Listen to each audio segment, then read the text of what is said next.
Hello दोस्तों।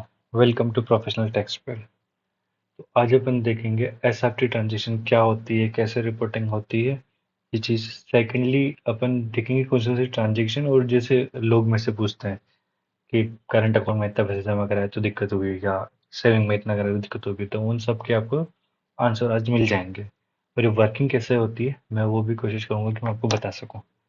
तो normally क्या होता है कि इनकम टैक्स ने कुछ इसमें क्लास ऑफ पर्सन है जिनको उन्होंने बोल रखा है कि आपको अगर ये ट्रांजेक्शन आपके पास में हो तो आप हमें रिपोर्ट करिए।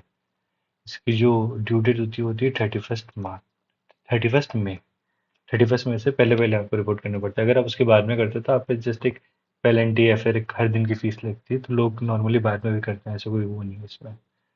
बट रिपोर्टिंग कितनी तक की लिमिट है तो उससे ऊपर रिपोर्टिंग करें, अगर अपन ये चीज़ को ध्यान रहेंगे तो थोड़ा सही रहेगा। इसमें लोग टैक्स प्लानिंग या फिर जो भी चीज़ कर सकते हो तो मतलब ये बहुत डाउट रहता है और लोगों को पता भी नहीं रहता।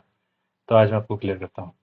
तो अगर कोई भी बैंक्स वगैरह, मोस्टली ये चीज़ें बैंक्स वगैरह इन पे इन्होंने रूल्स है ये मोस्टली, बट इसमें कंपनीज वगैरह या फिर जिनकी पर्सन जिनकी ऑडिट होती है वो भी कवर है। तो आपको सारी बातें ध्यान से आराम से इत्मीनान से देखना पड़ेगा। सबसे पहले आता है कि पेमेंट मेड इन कैश। अगर आपने कोई भी बैंक में कुछ भी आपने बैंक ड्राफ्ट या पे ऑर्डर या फिर आपने कोई ऐसा कुछ परचेज किया जिसमें आपने कैश में पेमेंट किया, अपने बैंक को कैश में पेमेंट किया, अगर वो 10 लाख रुपए से ऊपर है, और ये एग्रीगेट एग्रीगेट मतलब पूरे साल में, कि जैसे सपोज आप 1,000 रुपये दे रहे हो, तो आप पूरे साल में आपका अबाउट 10 लाख रुपीज हो रहा है, तो आपकी पूरी ट्रांजेक्शन रिपोर्ट होगी इसमें। पहले पेमेंट मेड इन कैश, ये चीज़। और ये सेम बात बोल रहे हैं कि आपने कोई ऐसा कुछ प्रीपेड इंस्ट्रूमेंट लिया जैसे लाइक डिमांड डिपॉजिट, सीडी वगैरह ऐसे कुछ टाइप का, तो ये सारी बात उसकी कर रहे हैं।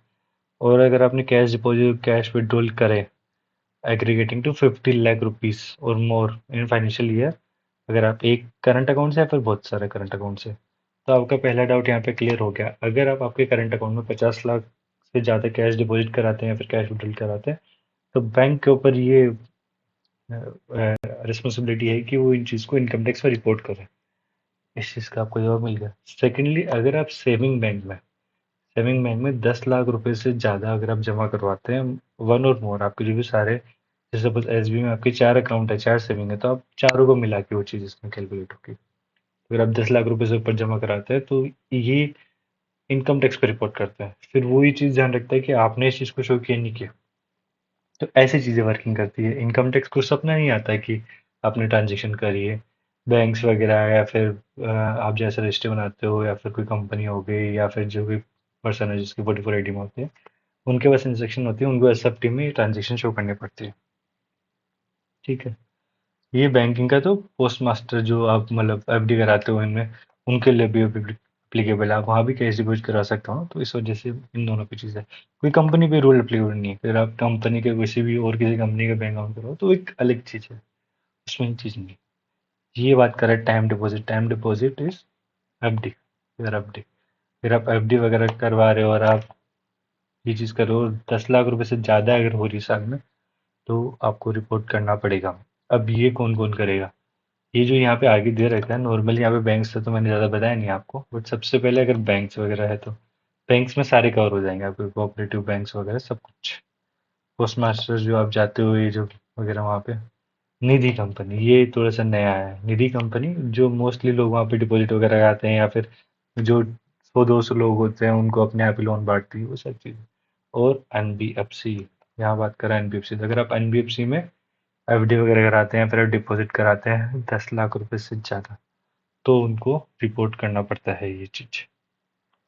ठीक है। अब आते हैं पेमेंट में टू एनी पर्सन। अगर आप 1 लाख रुपए से ज़्यादा उसको कैश में पेमेंट करते हो, ये मोस्टली ये बैंक से है, ये मतलब किसी पर्सन से नहीं है, बैंक से अगर आप उसको पेमेंट कर रहे हो, जैसे मैं आपको बताता हूँ, 10 लाख रुपए आप कोई भी मोड से अगेंस्ट बिल, तो आप जो ये क्रेडिट कार्ड में इंटरेस्ट घुमाते हैं उस चीज़ में आपको ध्यान रखना पड़ेगा। अगर आप क्रेडिट कार्ड का पेमेंट करते हो और वो 10 लाख रुपए से ज़्यादा होता है पूरे साल में, तो आपको वो रिपोर्ट करना पड़ता है। तो बैंक्स वगैरह जो होती है वो सारे इनकम टैक्स पे रिपोर्ट करती है। यहाँ पे लोगों को ध्यान रखना पड़ेगा कि 10 लाख रुपए से ज़्यादा अगर आप क्रेडिट कार्ड का पेमेंट करो तो आपको ध्यान से करना पड़ेगा आपको हर चीज़। अभी ये वाला पॉइंट है, फिफ्थ वाला पॉइंट।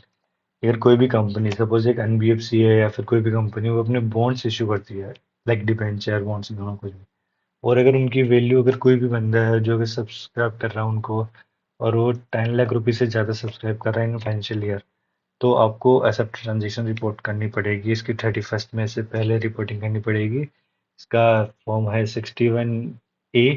के अंदर आप जाके रिपोर्ट कर सकते हैं, 61B है, 61A, हाँ उसमें। ठीक है। और अगर आप शेयर्स, कोई कंपनी है वो न्यू इनकॉर्पोरेट हुई, ये इंक्लूडिंग शेयर एप्लीकेशन मैंने लिखा है। अगर कोई कंपनी है वो न्यू इनकॉर्पोरेट हुई है, उसकी पेड अप जो शेयर कैपिटल हो 50 लाख रुपए, और दो उसमें शेयर होल्डर है जो बना है, तो अगर वो 25 लाख दे रहे हैं, तो उनकी जो कंपनी, जिन्होंने शेयर इशू किए, जो न्यू कंपनी बनाई, उसका उन्होंने ऐसा अपनी ट्रांजेक्शन उनको रिपोर्ट करना पड़ेगा। ये काफ़ी एक न्यू चीज़ है, और लोग इसको थोड़ा सा अवॉइड करते हैं, तो आपके ऊपर पेनल्टीज वगैरह लग सकते हैं इन चीज़ों की। तो इस चीज़ में भी आपको ध्यान रखना पड़ेगा। और अगर कोई भी कंपनी और शेयर इशू करती है अपने एग्जिस्टिंग शेयर होल्डर को, और फिर अगर वो वैल्यू 10 लाख रुपए से ज़्यादा है, तब उनको रिपोर्ट करना पड़ेगा। बट ये बात कर रहा है, इसमें बायबैक तो मोस्टली जो लिस्टेड कंपनीज वगैरह वही करती है। बट ये वाला जो पॉइंट है, ये सबके लिए ये दो पॉइंट है। जैसे एक कंपनी इशूइंग शेयर, तो कोई भी कंपनी इशू करे, तो ये दोनों में आके नॉर्मली जो कंपनीज वगैरह की जो सब ट्रांजेक्शन लगती है, वो इन दोनों रूल्स की वजह से लगती है। और कोई 10 लाख रुपए, मोस्टली गवर्नमेंट जो 10 लाख रुपए आपको म्यूचुअल फंड वगैरह में आप डाल रहे हो, तो उसमें अगर आप वो म्यूचुअल फंड है, तो उनको रिपोर्ट करना पड़ता है कि आपने 10 लाख रुपए से ज़्यादा शेयर परचेज किया। और यही वो, आप जो भी फॉरेन करेंसी आप घूमने गए, आप बाहर और आपने फॉरेन करेंसी परचेज करी, तो गवर्नमेंट इस चीज़ का भी ध्यान रखती है कि अगर आप 10 लाख रुपए से ज़्यादा कर रहे हो, या फिर ट्रेवलर चेक वगैरह आपके पास में है, आपने इशू करा रखे हैं, तो जो भी, जहाँ से भी आपने जो एक्सचेंज ऑफिस है, उसको रिपोर्ट करना पड़ता है इस चीज़ को। ठीक है। अगर आप कोई प्रॉपर्टी परचेज या सेल कर रहा हो, और उसकी जो वैल्यू है वो 30 लाख रुपीज़ से ज़्यादा है, तो आपको यहाँ पे शो करना पड़ेगा। टीडीएस के प्रोविजन सारे अलग, टीसीएस के प्रोविजन सारे अलग। मैं यहाँ पे बात कर रहा हूँ एक्सेप्ट ट्रांजेक्शन, ये अलग से शो करता है।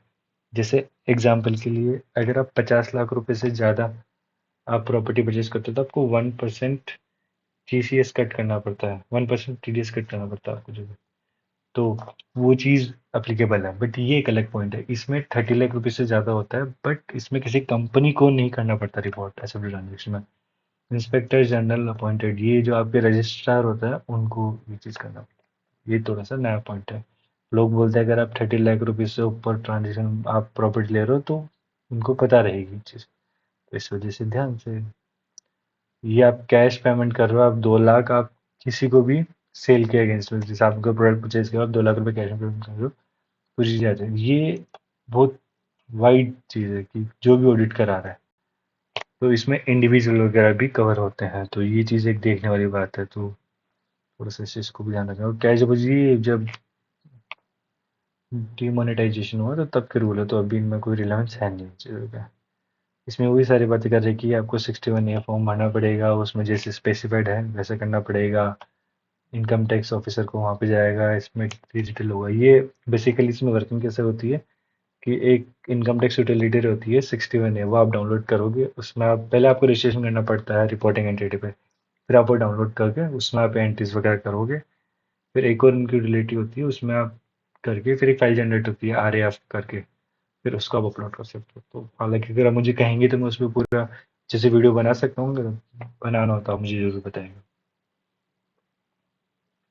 बाकी ये जो चीज़ ये न्यू आई, ये इन्हीं के ऊपर है, जो रिकॉग्नाइज स्टॉक एक्सचेंज वगैरह। ये जस्ट एक की इंफॉर्मेशन ऑलरेडी आपके आइटम में फिटेड हो पहले से, तो प्रीफिल हो, तो इस वजह से इन पे इन्होंने ये और रूल है कि आप इंटरेस्ट की इनकम होगी, या फिर डिविडेंड कोई भी कंपनी पे कर रही है, या फिर आप कैपिटल गेन है, तो इनको आपको रिपोर्ट करना पड़ेगा ऐसे ट्रांजेक्शन में। उसके लिए ये अलग से न्यू ये इशू है, तो इन चीज़ों का भी आपको ध्यान रखना पड़ेगा। बाकी इसमें कुछ खास इंपॉर्टेंट है नहीं। Thank you so much.